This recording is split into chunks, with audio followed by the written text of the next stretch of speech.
muted, and that is to keep all that background noise to a bare minimum.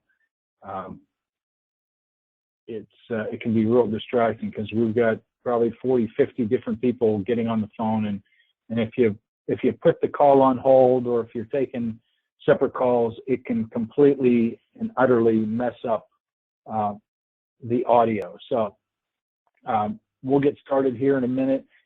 Can somebody, Justin, maybe you can do this. If you can hear me, send me a quick chat. Let me know you can hear me. And number two, okay, good. Thanks, John. You can hear me. How about, can you see the screen?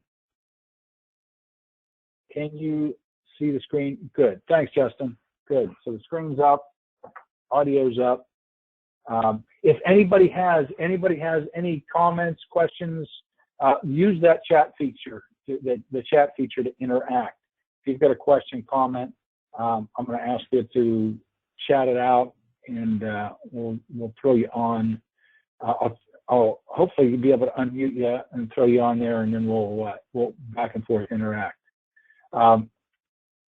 So getting started, we're going to move fast. As you see on the screen, we're going to be talking about success triangles, the three main features and areas of growth and development, regardless of what you're trying to be successful at. In this case, it's succeeding at our at our sales functions, but this goes beyond New Millennium and beyond the business world, but into the personal side of life as well. Success is going to be a factor of these three features that we're going to cover today. So got a lot to cover. We'll move fast. It's okay to interrupt. If you want to interrupt me, throw a quick. All right, good. Hey, Dale Hansen just said, hey, just finished, close the deal. Good book. Yeah, that is a good book. Close the deal. That's a Sandler-esque book. It's got a lot of the Sandler principles and properties in it. So if you're going to interrupt, use the chat feature to do that. It's okay to disagree with me, and at times you may disagree. If you do disagree, send me a quick chat and say, hey, not 100% behind that. Let's kind of unwrap that a little bit further. So it's okay to disagree. If it's possible, I'd like you to be able to share some best practices, and we'll do the lessons learned when we wrap up. And as you know, that I send you to that lesson learned site, that link to the lesson learned site, fill that thing out and figure out how in the world you're going to put these success triangles in place as DSMs and as your role to sell more and sell more effectively. So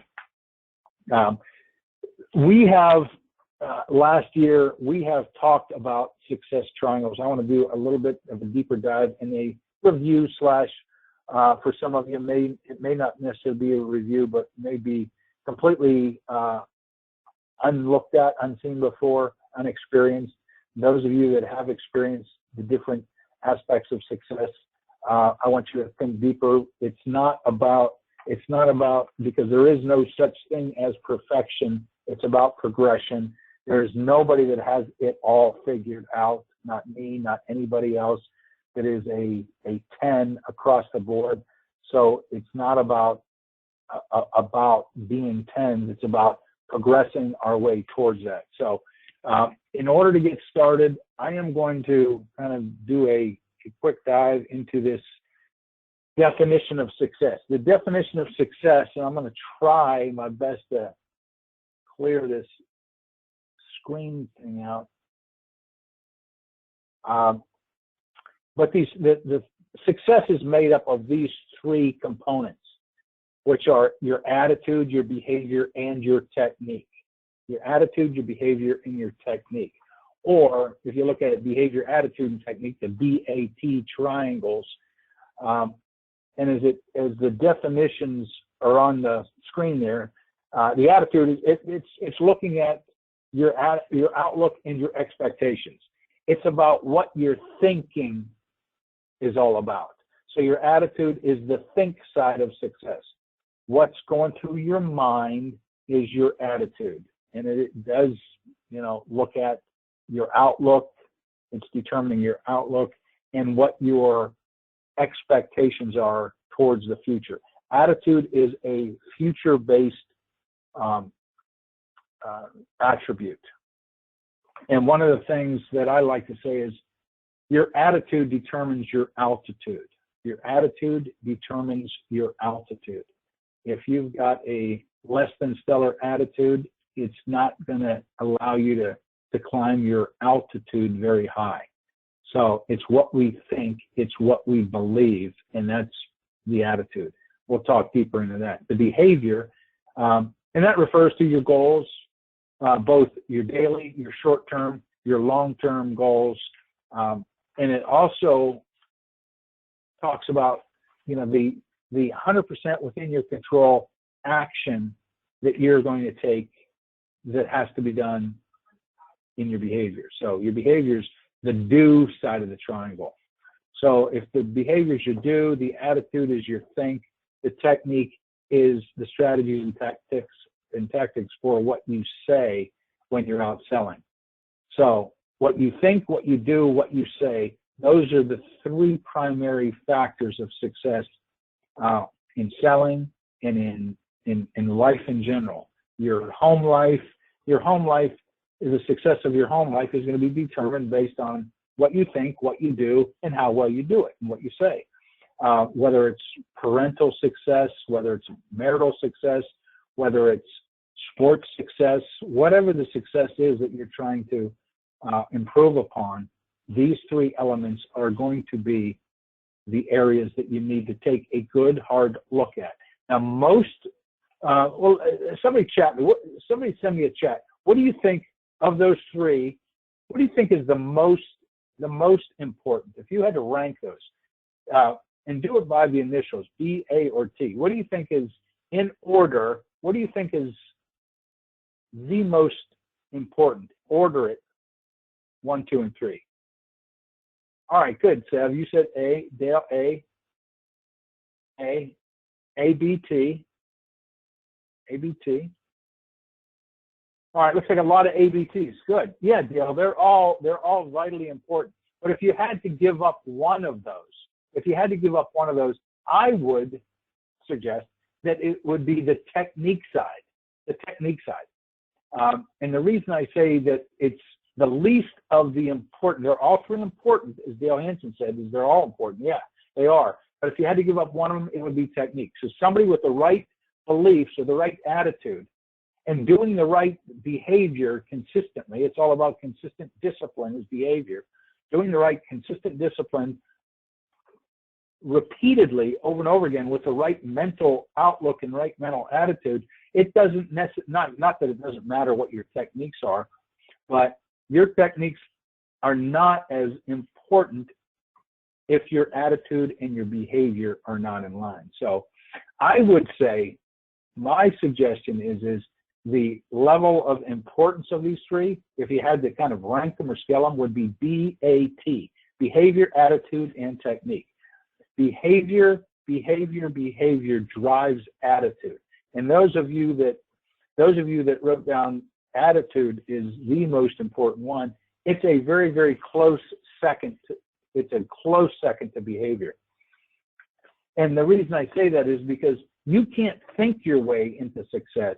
You have to do your way into success. You have to do the necessary behavior consistently, time in and time out, in order to, and doing the right behavior consistently over time actually starts to affect your attitude. Your attitude will start to climb and get much, much stronger when you're doing, it's just like I liken it and use the analogy of going to, let's say, to the gym to work out. Going to the gym to work out, and if any of you regularly do any kind of physical exercise or physical working out, if you're wired like me, is the attitude of going there is very rarely you're juiced up about going. It's like it's like you're thinking, man, I got a million other things to do. I got this, this that I'd rather be doing, or that maybe I should go fishing, maybe I should do this, maybe I should do that, and you just don't have it in you. The attitude, and if you wait till the attitude gets right to go to the gym or to do something that is good for you but it's uncomfortable, if you wait till your attitude gets in line, you'll likely never go to the gym.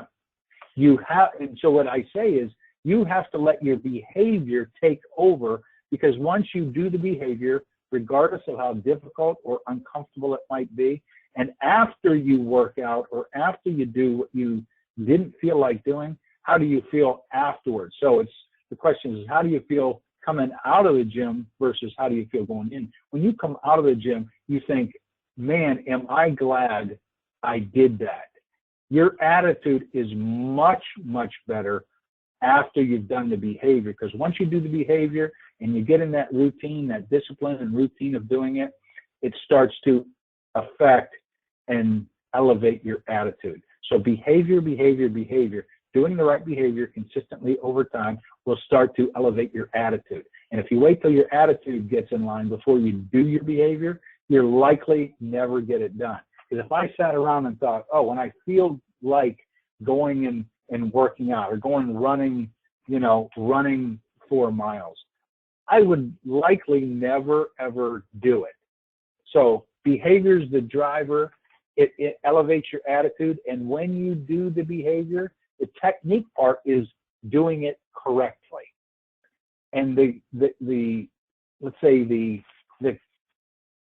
what connects behavior with attitude is commitment. You have to be committed to do the behavior all the time, because it has to be a driver. You have to be committed to success in order to do the behavior consistently. So commitment is what connects behavior and attitude, and conviction is what connects your attitude and your technique.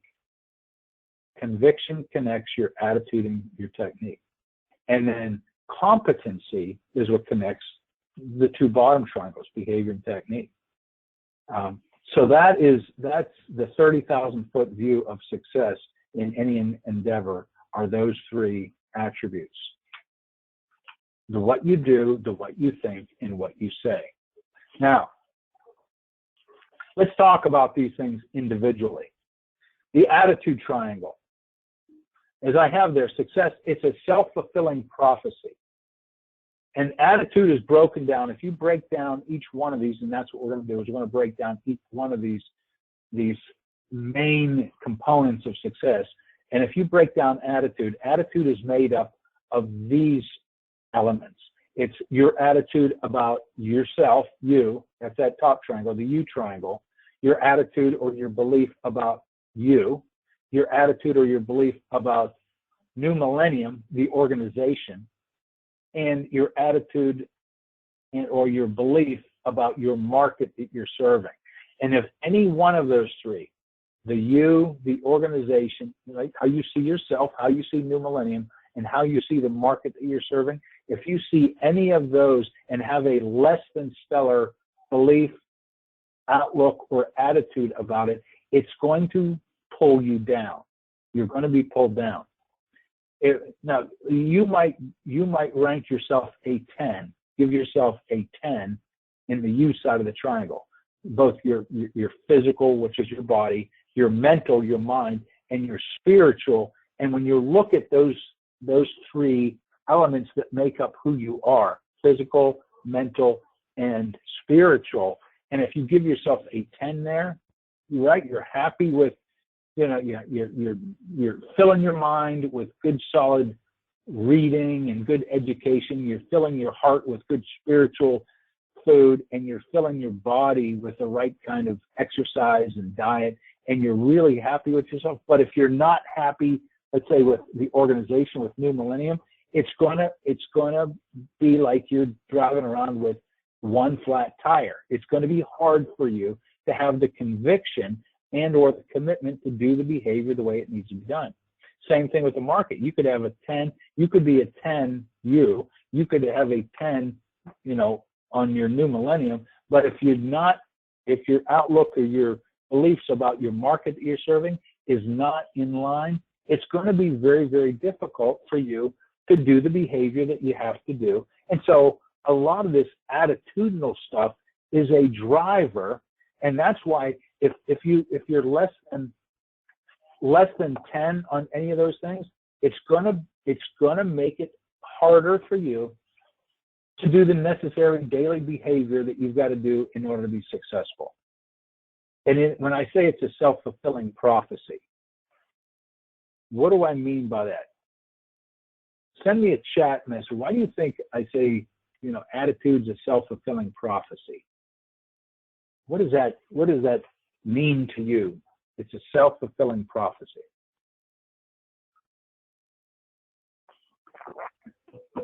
All right, good, Dale. You are what you think you are. That's very good. Very, very good. Give me a couple more. Shut out. What? If you think you stink, then you stink. Good. If you think it's good, Dale. Yeah, if you think you stink, what do you do? It's self-fulfilling prophecy. Is if you think you stink, what you'll do is if you're consciously thinking that you're not as good as you should be, your subconscious will take it upon itself to let's say be consistent with what you're good, Gerald. Head trash. Yeah, head trash. And what happens is the head trash, it's that self-fulfilling prophecy. It goes around and around. If your belief is not as strong as it should be, you make judgments based on your belief. You know what? I stink. I'll never be good. The action that you would take is not going to be as effective as it should be, because it follows, if your actions follow your beliefs, then your actions are not going to be sustaining to what your belief is, or it's going to sustain what your beliefs are. And as a result, the results are going to be less than stellar. And it becomes just that, a self-fulfilling prophecy. And that's why we look at that self-fulfilling prophecy, we look at, and that's it there. That's what we call the belief wheel, where your beliefs determine your judgments, determine your actions, give you results. Those results reinforce your beliefs. It is self-fulfilling prophecy in that belief wheel, that kind of gerbil wheel type of environment, where you keep running, but you never go anywhere because your beliefs dictate your actions. Your actions give you results. Your results reinforce your beliefs, and it's a never-ending cycle. And so I have on there, if only my company, if this is some of that, as Gerald said, some of that head trash that gets in the way, this is what can cause some problems in our attitude. Is if we look at the company, like if we're blaming, if only New Mill would do this. So our belief is New Mill is not doing what they should be doing, or if the competition, if we blame the competition, if we blame New Millennium, we blame our pricing structure. If we start to lay the blame externally instead of internally, we can always justify, our belief is, what's not me, it's those other people that are the problem. We'll never change our actions and never get different results. So it's a matter of, instead of pointing outward with our outlook, is pointing inward, starting to look at our own actions and beliefs and start to really, let's say, call that stinking thinking or head trash what it is. It's a bunch of BS, bullcrap, and we have to change that. And that's why I have on there, reframe your attitude. And reframing the attitude is actually changing it from that negative outlook or negative attitude into a more positive outlook. And looking at the glass as being half full instead of being half empty. So having the glass half full versus half empty is, and we all, and I'm sure we all know people and have worked with them or do work with them now or associate with them in some form or fashion that have a glass is half full, have a sky is falling outlook or attitude. and they're not people that you'd want to be around for very long. They start to drag you down and bring you down. And if they look at everything as to why things are going to not work or why things are a problem, it's like it's almost as though they're a magnet for problems, because that self-fulfilling prophecy gets in their way, and they act according to that negativity, and they attract it. So, the thing is about changing attitude. In order to change your attitude, you've got to be, number one, consciously aware. You've got to be aware that the attitude is bringing you down. Number two, you're going to have to want to change, right? And so many times your attitude and your beliefs are carried on with you from the time you're little kids. I mean, we carry our beliefs throughout our lives. And just because, some guy named Gaffney on a webinar tells you to change the attitude, it's not like a light switch where turn on, turn off. It's because it's been ingrained in us for so long, so long, that it becomes how we think, what we say, and what we do. So if we want to change our attitude, we can't necessarily just change our attitude like flicking a light switch. We actually have to change our behavior. Like if you're looking at the screen, and if you're looking at that belief wheel, the beliefs, judgment, action, and results, that self-fulfilling prophecy, if you have a negative belief or a negative attitude at the top, the only way you can change that is by changing the bottom, the actions at the bottom. You can't change beliefs, you can change actions. Actions, you have 100% complete control over what you do or what you don't do. And that, in and of itself, is going to start to give you different results, which should, in fact, start to change your beliefs. It takes some time, but it's worth it. If you've got what we call that head trash, the crap that's between your ears that is not based in reality, but it's based on some kind of a thought, some kind of an experience that has just kind of metastasized itself inside of our brain. We can't just think it away. We actually have to do something and do it away, which is where we come to next, which is the behavior triangle. The behavior triangle is critically important that we focus on this one, regardless of how difficult or how uncomfortable it might be. This part of the success story, the behavior side, the what you do side, is preeminently the one that's going to make the biggest change and the biggest difference in all of us. And as I have here, success, it's a result of your actions or reactions, how you react to things under specified circumstances. So in that behavior triangle, just like the attitude triangle was made up of how you see yourself, how you see the organization, how you see your market, the behavior component is made up of your goals, your plans, and your actions. That's how you determine your behavior. And we did, last year, we worked on the goal setting.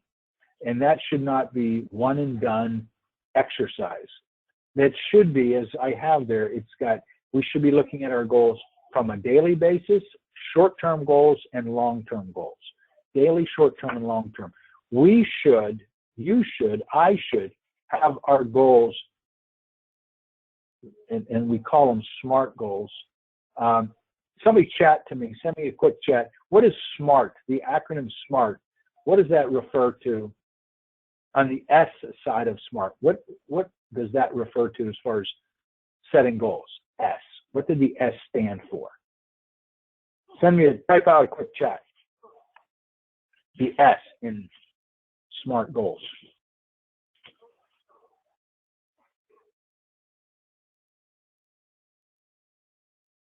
Very good, Dale. Specific. Yeah, it's got to be very specific. That's perfect. Yeah, thanks, Dale. Every single goal has got to be specific. It can't be generalized.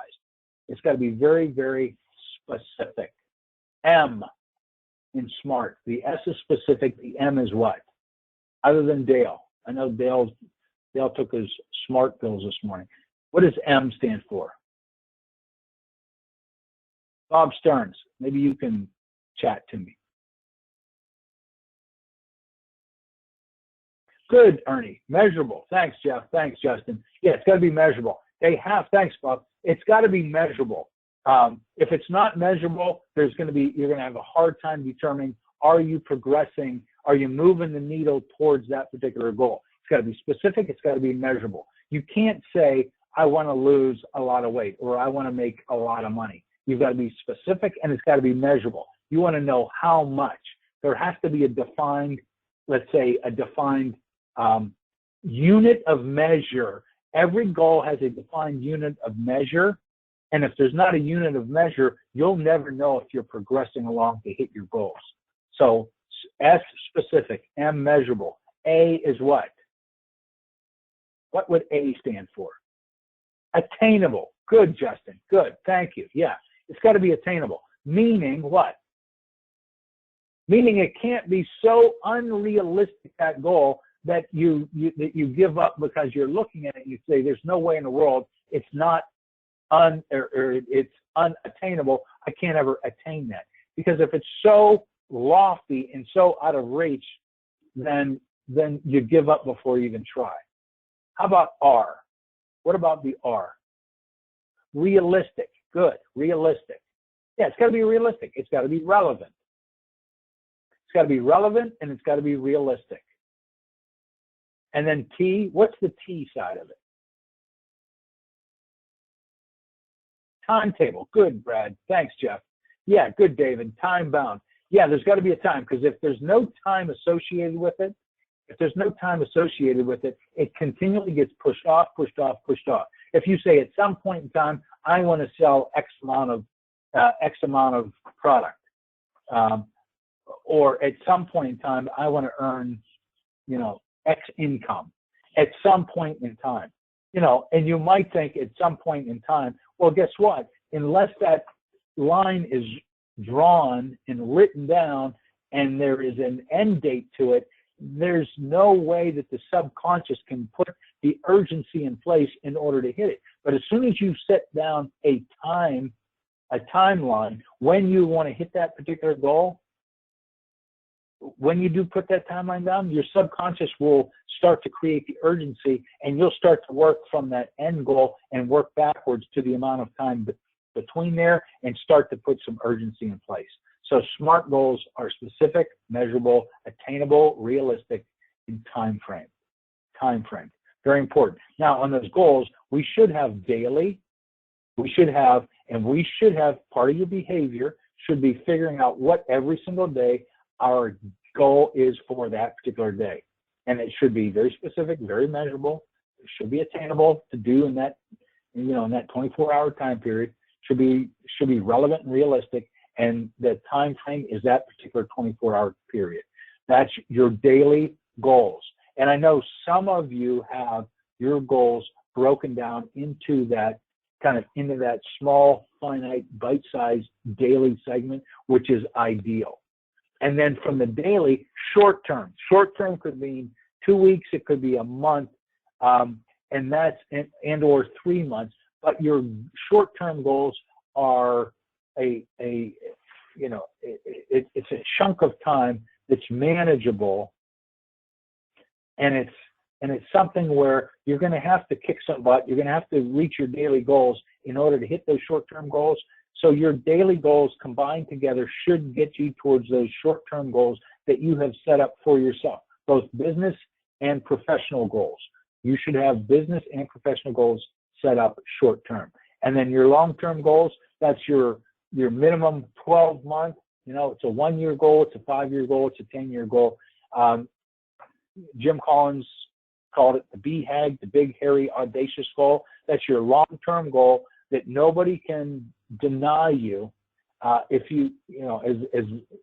the mind of man can conceive it and believe it, he can achieve it. Your long-term goals are where you want to be down the road, a year, 5 years, 10 years down the road. But those daily short-term and long-term goals have got to be written down. People live up to what they write down. Your goals should be written down, tracked and measured daily. Now, when you have your goals in place, go to the lower left side of your behavior now, and you have to have a plan of attack in order to hit your goals. So that is part of the tracking your behavior, building a plan, tracking the behavior, and fine-tuning it. Because as you progress and as you move, every day, every week, every month, you're going to likely have to fine-tune your plan of what your behavior is, and you're going to have to make sure that you tweak it and you massage it back into place in order to get you on track, to keep you on track to hitting both your short-term and long-term goals. So you've got to plan, because just because you put goals down in writing doesn't in and of itself mean that you're going to hit them. You have to have a concerted and a smart strategic plan in order to attain those particular goals. That's what this part of the behavior triangle is about. Your behavior is not just, here are the goals, and then leave, just let it to the wind and just, hope and pray that it's going to come about. You have to have a plan in order to hit it. You build it, you track it, you fine tune it. And then your action, the action item here is the other part, that's the actual doing of something. And that's your doing the discipline. That's doing it regardless of how difficult or uncomfortable it is. You have to have that constant daily discipline for following your plan, for doing the daily activity that you have to do. You've got to be very disciplined in doing it. You have to have the vitality in place to do it. And the last one is the guts part of it. I always teach and coach, as far as guts go, you got to be gutsy for 5 seconds at a clip. You don't have to go from who you are to all of a sudden Mr. kind of blood and guts and completely change your personality. All you need to do is take 5 seconds at a clip and be gutsy. Be gutsy for 5 seconds at a clip, and then you can go back to being your ungutsy, normal self, but you have to have the guts to do the necessary behavior, regardless of how difficult or uncomfortable. And and I'll give you an example. It's like asking a prospect about the amount of money or how much money how much they've got from the other bids or proposal they've received. A lot of times it's gutsy to bring up other people's money and how much they've received or what kind of pricing they've gotten from somebody else. I ask that. It's like a 5-second question, and I don't have to be Mr. Interrogation guy. I just have to be gutsy and ask some tough, gutsy questions in small, little bite-sized segments. So having the guts, having the vitality, and doing it in a disciplined way consistently. That's your behavior.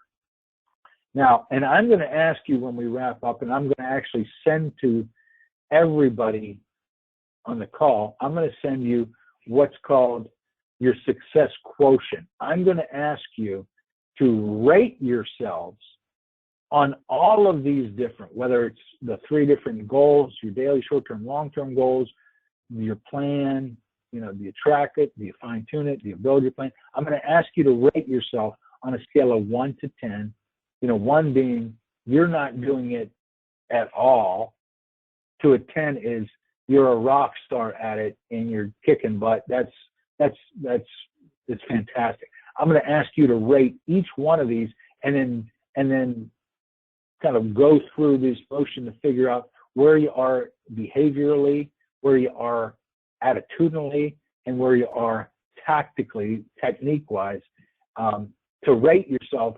Because when you look at these things, you say, I'm pretty good at all this stuff. Well, pretty good is decent. It's kind of average.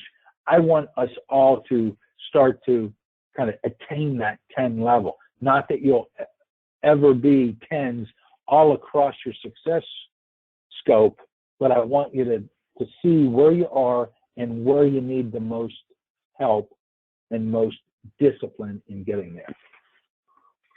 Now, let's go on, and we covered this just a second ago, the SMARTER goals. And I threw the ER, the enjoyable and rewarding, on the back end. But you're right, we talked about this before. They need to be specific, they need to be measurable, they have to be attainable, they have to be relevant goals, they have to be time-bound, enjoyable, and rewarding. Constantly.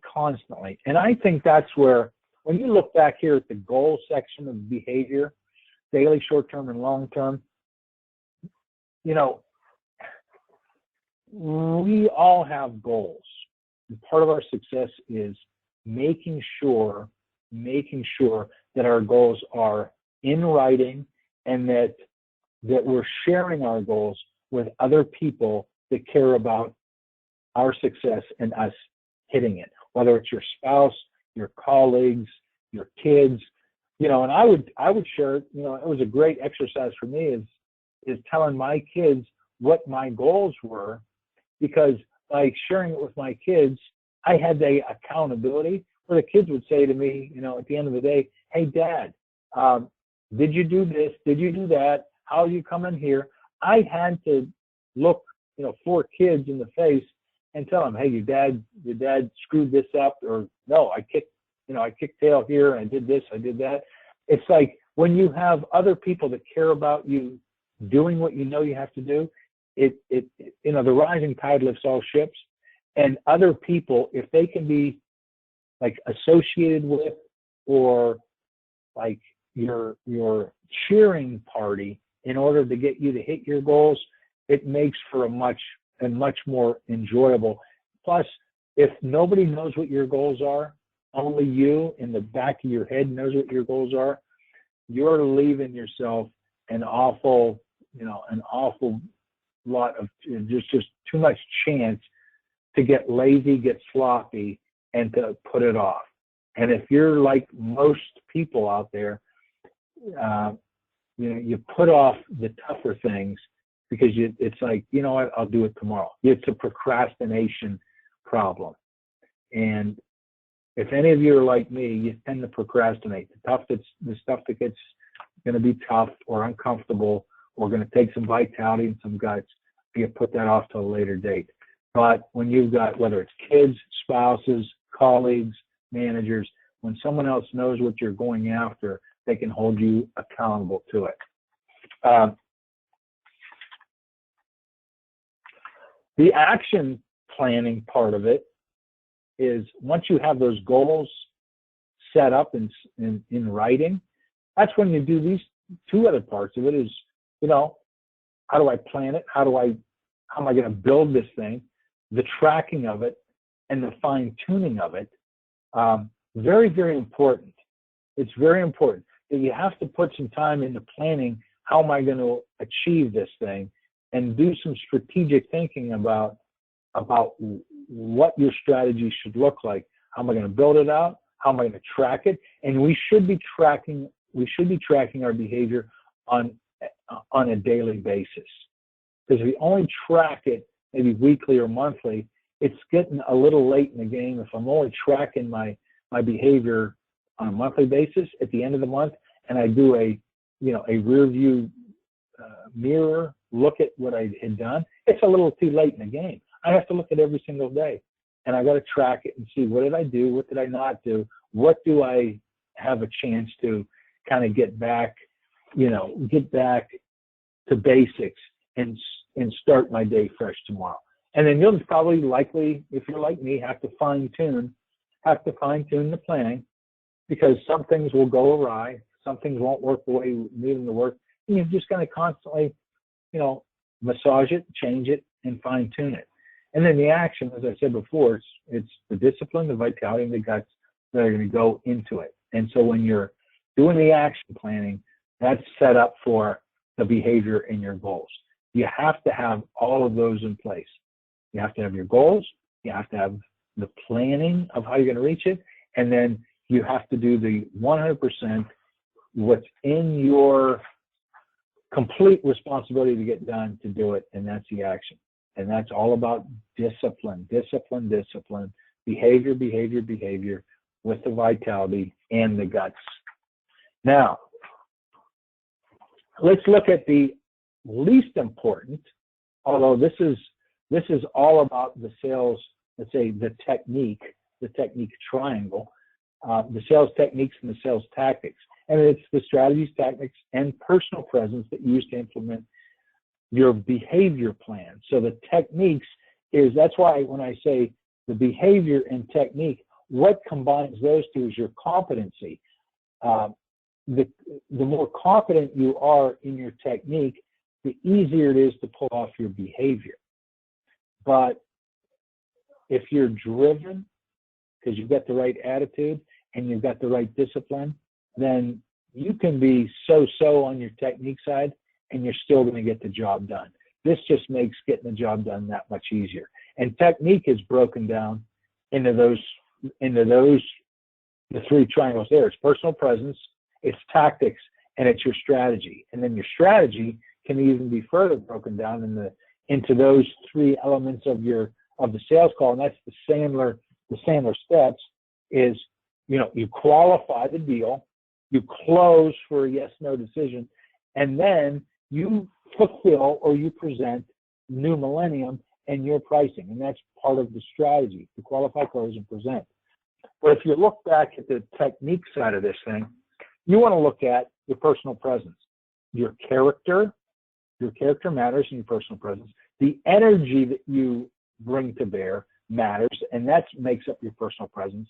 And your ability to communicate to your customers, prospective customers, and your internal colleagues, that is really what makes up your personal presence. Every single one of those is vitally important to your sales technique. Your character, your energy, and your communication, how you communicate. The tactics, and these are just sales tactics, reversing. You've likely heard the term reversing through Sandler. Reversing it's actually the art of answering a question with a question. That's a sales tactic. It's answering a question with a question. It's not being evasive, but it's going 1, 2, or 3 levels deeper to understand why the question was asked. So if somebody says, well, hey, Perry, can you do X, Y, and Z for us? Instead of just jumping in and saying, oh, absolutely, yeah, we specialize in doing X, Y, and Z.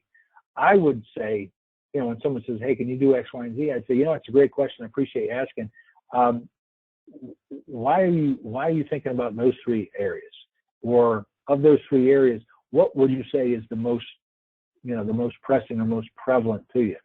So in other words, I can get a little deeper into the why that question was asked instead of just throwing out the answer. So reversing is a tactic and it's a good tactic of answering questions with questions, not to look evasive or playing a game, but it's going 1 or 2 or 3 levels underneath the question to find out why that question was even raised. The dummy curve is a tactic. The dummy curve is one that we very frequently refer to Columbo. It's the Columbo tactic, where we're not being dumb for the sake of being dumb, but it's that I don't understand, or help me out here. I don't understand why you guys might be doing it that way. Can you kind of shed a little light as to what you guys are thinking? So it's being dumb on purpose, and not like being dumb, like drooling or looking like a kind of an imbecile.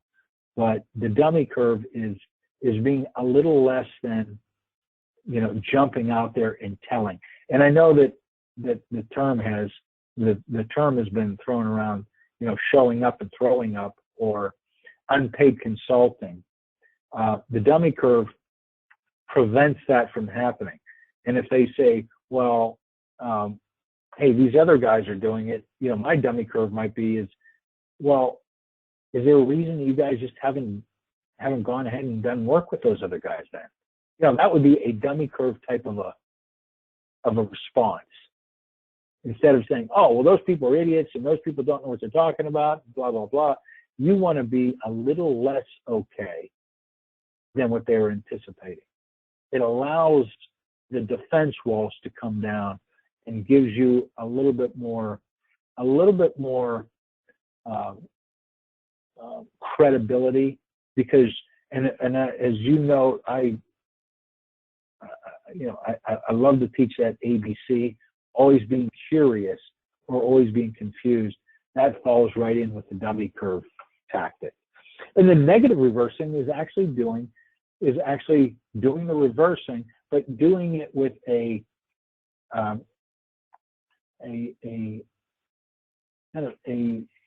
takeaway, as opposed to it's a pull versus a push. And so if I'm calling, let's say I'm calling Seamus up, and I call Seamus's number, and he answers the phone, and I say, hey, this isn't I get some guy answering the phone, and he says hello, and I say, hey, this isn't Seamus, is it? So in other words, I'm pulling it instead of pushing it. If I say, let me speak to Seamus, or I want to speak with Seamus, and they would always, Seamus could answer the phone, and he would say, well, who's calling? What's this in regards to? Who you with? Starts to doing the grilling of me. But if I say, hey, this isn't Seamus, is it? That's an example of negative reversing. It's a tactic. It works. It's the scarcity principle at play, and using negative reversing, it's like greasing the skids. It's amazing how well that works in our kind of day-to-day conversations. So those are some examples of tactics: reversing, dummy curve, negative reversing, and then the strategy there.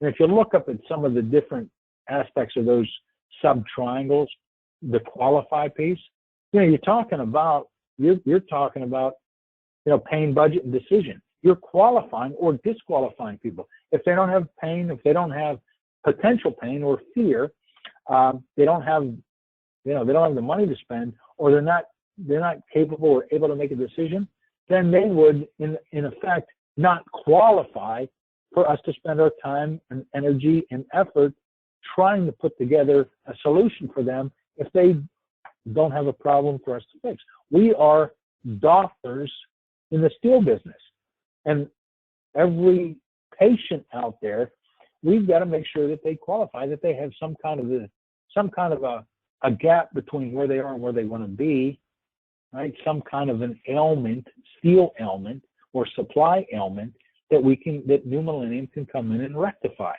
So no pain means no sale. No budget or no means to get the budget means, hey, if we sold them this stuff and they can't pay for it or can't buy it or can't make the decision to invest the necessary resources needed for our steel, they disqualify. And the decision, if that person that I'm meeting with, talking to, is not capable of making a decision on moving this thing forward, then I'm barking up the wrong tree. So we have to qualify based on those three elements. Do they have pain? Do they have the means and ability to spend the money necessary to fix it? And can they, in fact, make a decision? And if they don't qualify, they don't qualify for us to put the time and energy in to give them a proposal. That's the qualification or disqualification side of your technique. The close part of the strategy, it comes to, validating their pain, their budget, and decision, making sure that we have an agreement in advance, an upfront contract, and then, the ultimate contract is at the end, after I submit this proposal to you, getting a thumbs up, thumbs down, yes, no, ultimately making sure that we're not just quoting helping. And unless they agree to that, then we'd have a hard time, and, or at least we should be aware that unless they agree to that, we're likely to get caught in the chase scene. Is once we give them our pricing, our recommendation, and our expertise, we may have just educated them to make a more informed decision to buy from a competitor, and we don't want that to happen.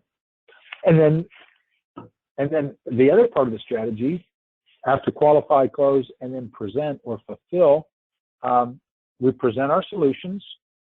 We 0 to 10 thermometer close, and that 0 to 10 thermometers, you know, if I said, hey, Mike, scale of 0 to 10, 0 means completely off base.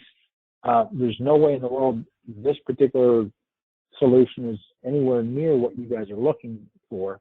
That's a 0, completely off track and screwed it up. A 10 is you already are ready to go ahead. You're ready to go ahead and get this thing signed and get us started on this. Where are you? And then so I need to find out, kind of to qualify or quantify what our solution looks like in the eyes of the customer. So that's the 0 to 10. That's an example of a testing for kind of their tolerance as to what our recommendation, our presentation, our proposal looks like. And then post-sell, the very last step that we have to do is to post-sell every single deal. In other words, what happens next? So we post-sell the yes, we get the order. We should post-sell every order that we receive. And we also post-sell the no, the NO. If somebody says, hey, we decided to go a different direction, we've already submitted the order, unfortunately you guys didn't get it. And I want to post-sell. I say, I appreciate you telling me that. Now that it's over, let me ask you a couple questions to figure out what it was that we provided that you didn't like, or what was it that we didn't provide that you were hoping for, that would have made a hill of beans difference. So it's so much easier to get truth. It's almost like shooting them with truth serum after they've told you no, and you're not, jumping up and down, hooting and hollering and fighting them, but accepting the no and then saying, now that it's over, let me ask you a couple of quick questions just to help me understand where we may have come off track with this, to ensure that in the event that we're able to look at some other projects together, that we don't make the same mistakes again. People are much more inclined to let you know where you either dropped the ball, what you provided that they didn't want, or what you did not provide that they were looking for. And if you couch your post-sell in those terms, what it was that we provided that you didn't want, or what was it that we didn't provide that you guys were looking for, then people are more apt to tell you the truth under those circumstances. If they think that you're not going to use that as a chance to tell them that they're making a grave mistake and, they're kind of quote unquote idiots for going a different direction. So that's the technique side. All very, very important. Every piece of it, from the personal presence to the tactics to your strategy, and then the subcomponents of strategy, every single one of what you say and how you say it is extremely important. But when you combine them all together, and this is the entire success triangle set up, and success is made up of those three elements and then the sub-elements. It's the attitude is what you think, the behavior is what you do, and the technique is how well you do it. That in the 30,000 foot view is what I want each and every one of you. What I'm going to send to you, I'll send it to you yet this afternoon. It's called the Success Batting Average, BAT, batting average, behavior, attitude, technique. And I want you to give yourself scores, and that the sheet I'm going to send to you has got a spot for you to rate yourself, and it's rated on a scale of 1 to 10 of spirit, body, mind, organization, market, your behavior, each one of those. And I want you to put, to grab 20, 30 minutes, sit down and think not what you believe it ought to be, but what you think and where you would rate yourself now. So you have to almost be a third-party observer rating yourself. And then ultimately it's going to rate, I want you to rate your behavior triangle, your attitude, and your technique. And then when you combine those three together, right, combine those three and then divide it by 3. So add them up, divide it by 3, and that should give you your overall batting average. And so what it's looking at is your success, what we call your success quotient. It's almost like, a baseball batting average. The best is, batting 1,000, which I would be shocked and surprised if anybody came back with 1,000 batting average, hitting every ball, into play. There's always room for improvement, and I want to see where you would anticipate yourself getting better, getting more help. So I'm going to send that to you. I'll blast that out.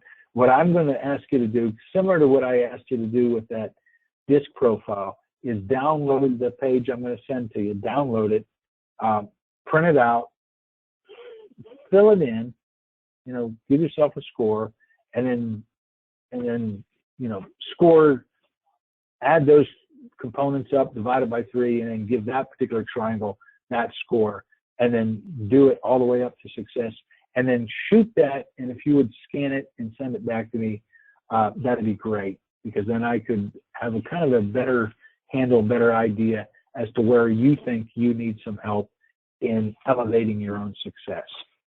So that's what I'm going to shoot to you, and ask you if you would do me and yourself, primarily yourself, but do all of us a favor. Fill that thing out, send it back, scan it, send it back to me, and then we'll know where to add some additional help. If anybody has any questions, comments, send me a quick chat. If anybody wants to throw anything out there, send me a chat. I'll unmute you. And I'll stay on the line here for, probably for another 5 minutes or thereabouts. If anybody wants to kind of take it offline and chat about something, I'll do that. But otherwise, that's a wrap. I'll send it to you here in the next probably 15, 20 minutes. So if you don't want to stick on there and ask me a question or chat me, you're free to go. Have a great rest of the week, and we'll talk to you in a couple of weeks. And in a couple of weeks, when we get back together again, I'm going to want to have at least some of these success quotients filled out, and then we'll kind of do a quick dive into that. I won't necessarily throw any names in, but we'll talk about how we're going to improve on that. So, all right, thanks everybody. Appreciate it. I'll stay on the line if anybody wants to talk. Send me a chat, and I'll unmute you.